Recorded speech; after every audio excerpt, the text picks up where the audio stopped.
ఆ సెంటిమెంట్ ఇక్కడ రివర్స్ అయిందా? ఏం పెట్టిన ట్వీట్ కూడా కర్మ హిట్ బ్యాక్. ఉప ఎన్నికలు ఎప్పుడు కూడా ప్రభుత్వంలో అధికారంలో ఉన్న వాడికి రావాలి. తెలంగాణలో మాత్రం అది సాధ్యం కావట్లేదు. అది ఫ్రమ్ ద బిగినింగ్ జరుగుతుంది. అది అధికారంలో ఉన్న వాళ్ళకి వస్తున్న అధికారంలోకి రాంది ఉంది. కాకపోతే కవిత అంటారా, వాస్తవంగా ఏంటంటే తనకున్నటువంటిది తన అన్న మీద ద్వేషం, తన నాన్న మీద పంతం, తన బావ మీద కోపం, ఇవన్నీ కలిసి ఉన్నాయి. ఆవిడ ఏం పోనీ ఆవిడ ఏమన్నా సాధించిందా? షర్మిల మాటే కనిపించింది నాకు. అంతేలేండి. మేము నాశనం అవుతాం, మా కుటుంబాన్ని మా పుట్టింటిని నాశనం చేయాలి, మా అత్తారింటికి మేమే పెద్ద గొడవగా దిగాలి. అదేదో అంటారు కదా మామూలుగా, ఇంటి ఆడపిల్ల ఎడుపు తగలకూడదని.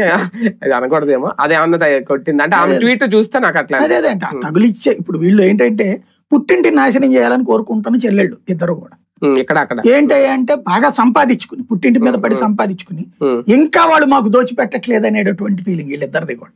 ఇద్దరులో ఎవరికి తక్కువ ఉంది? ఇలా భర్తల నుంచి ఇలా వచ్చిన ఆస్తులు ఎంత, ఇలా భర్తల నుండి ఇలా సంపాదన ఎంత? పుట్టింటి సంపాదనే కదా.